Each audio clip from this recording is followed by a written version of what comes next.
know a lot of people who walk into an art store for the very first time just go crazy. So I use lights when I'm just starting to sketch things out, and when I really want to put a highlight onto something to really make sure I can see that particular form, that's when I do the bold pencil. I just have to say that it's so nice being here. There's a soft breeze. It's about 85 degrees. It is about to thunderstorm soon, but I think it's kind of the best time because it's not too hot, it's not too cold, and you really feel all the smells in the air. It really feels like spring. So the rain has started, and this last part has to be super quick. So just so I could remember where things are gonna go. Nothing that you do is a mistake because everything can be turned into something else. There's this really amazing rule of thirds in art and photography and anything visual where you don't want to have things exactly in the center. At a later stage when there's some paint on there, so I really want to be fluid and forgiving. Before I start, I usually check where things are on the color wheel just to make sure the green is just too powerful.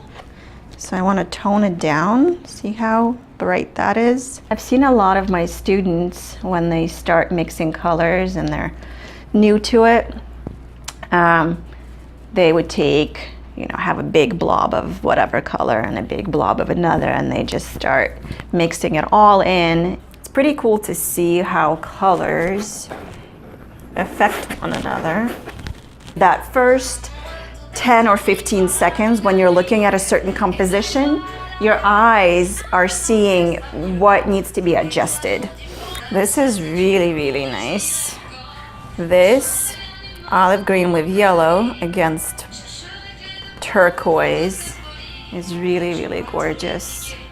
And I don't want to completely cover my tracks because I think that it's really nice that my mood from last week is peeking in here.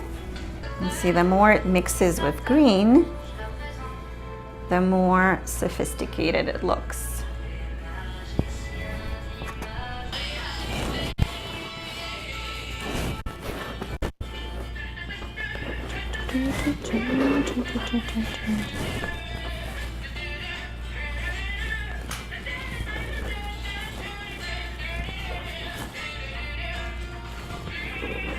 In this area, I don't want to completely take out, but I want to make it a little deeper.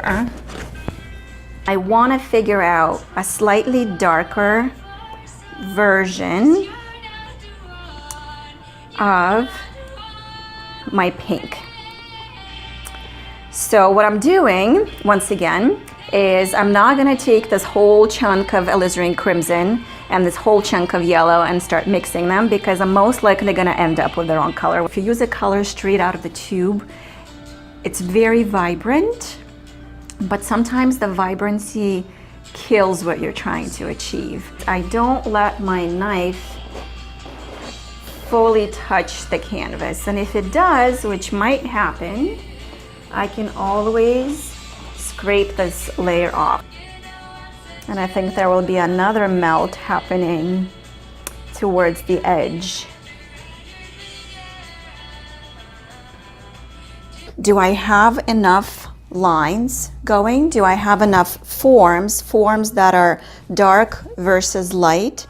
And have I really balanced out the colors enough throughout the painting? I'm using what's called a dry brush technique or a dry palette knife technique. I'm just using it lightly, and I can scrape off whatever I don't want to create these really nice textures of the bark.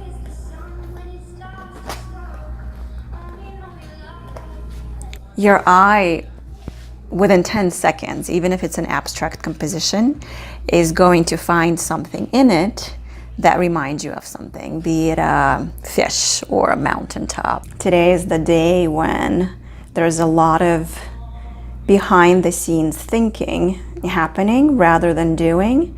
So it's a lot less marks a lot more scraping, as one of my students said on this fourth session, scraping away rather than adding. Landscapes of Kandinsky, and showed how he went through from a landscape to an abstraction. It showed Georgia O'Keeffe and how she really zoomed in to pieces and to make them look abstract.